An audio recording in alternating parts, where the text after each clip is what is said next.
He's manning the cameras here. You know that the game has gotten out of hand. That's the highest paid cameraman in the history of television. And for me, let me just tell you something. I'm doing my job if I don't have to be there, you all. You do understand that. At the end of the year, this team has to be empowered. That means it's your team, not mine. This team last year, when we were good, you all were into each other. It became your team and not my team.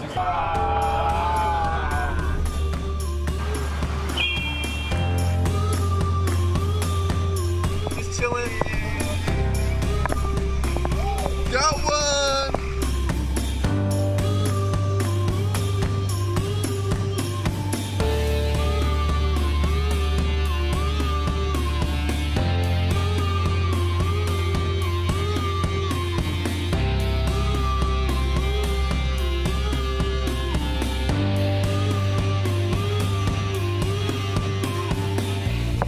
Rolling on the rapids.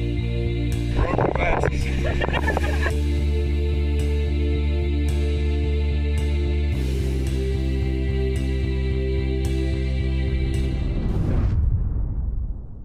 All right, that was the last trip to the Bahamas, Yeah. and some of those guys now I think could buy one of the islands. I think so too. It was good to see familiar faces back when they were probably a little bit more humble. I don't know. Welcome back to BBN Tonight, where we are happy to be joined by the founder and CEO of BDG Sports, Brooks Downing, here to talk about the upcoming trip for the Cats to the Bahamas, and going to make it even better this year. It's always better. Better in the Bahamas, and this time better at Bahamar. That's right, because you're putting it on. Your company is putting on the Bahamas trip for Kentucky basketball. Now, how did this all get started, and why is it so special for Kentucky fans? Well, we run a lot of college basketball in the space. We run a lot of tournaments all across the country, Vegas, South Florida, and in the Bahamas at Bahamar. So as this kind of sprung open, I think Coach Cal said something on or around the Final Four that he wanted to do a summer trip, and then a couple weeks more go by, and we get a call going, "Hey, you guys do a lot of implementation with hoops at Bahamar, right? Down in Nassau, yeah? Can you help us?"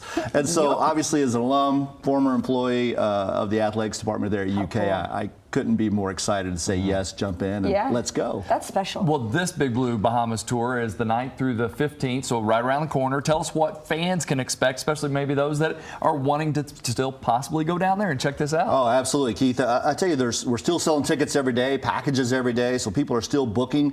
You fly down. A lot of folks have even split up the trip. Some are coming for the first two games, some are coming for the last two games. So the games are the 10th and 11th, off day on the 12th, 13th and 14th, and the team's coming back home the night of the 14th. But the great thing about this opportunity is you get to really interact. It's going to be a very intimate environment there in the resort. We're setting up the gym right in a ballroom, easy access to the hotel, just up the escalator.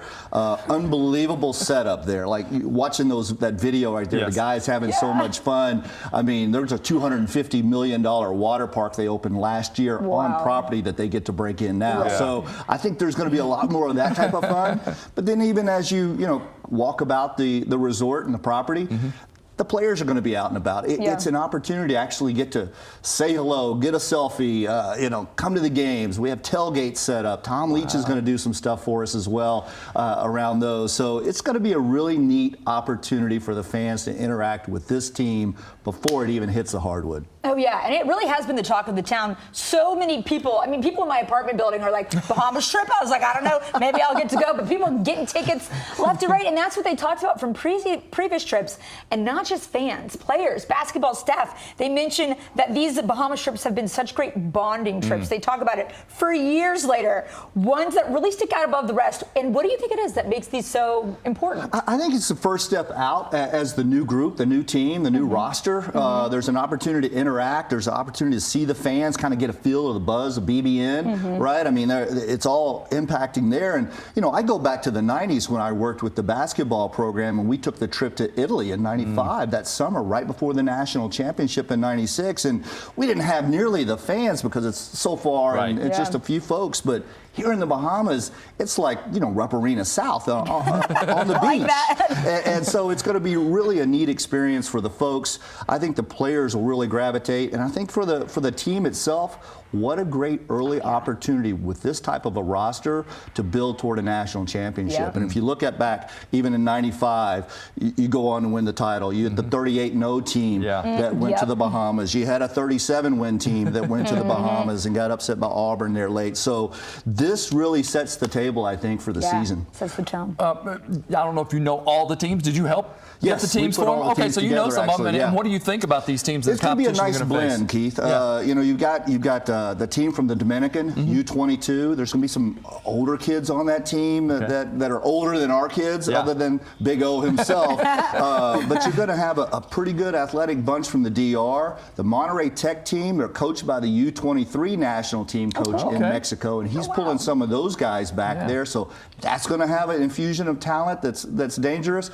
But the one to watch for is Carleton University on Saturday night. They're like the UCLA, Kentucky, Duke all rolled up into one that just completely dominates Canada college basketball year in, year out, wins the national championship. And what I call the coach, he's like, yeah, I think we can come down. We'll have them ready. And so, they've beaten Wisconsin. Be ready? Yeah, they've beaten Wisconsin. They've beaten Syracuse in events like this in the past. I think Duke wouldn't play them a few years ago on their trip north. So they're a little dangerous team. It'll be a really good test that Saturday night, and then the Bahamas national team on Sunday. So a good blend of opposition. I love that. Well, Brooks, thank you so much for joining us, and we are so excited about this trip and to bring it all to you here on BBN Tonight. Stay right there. More BBN Tonight after this.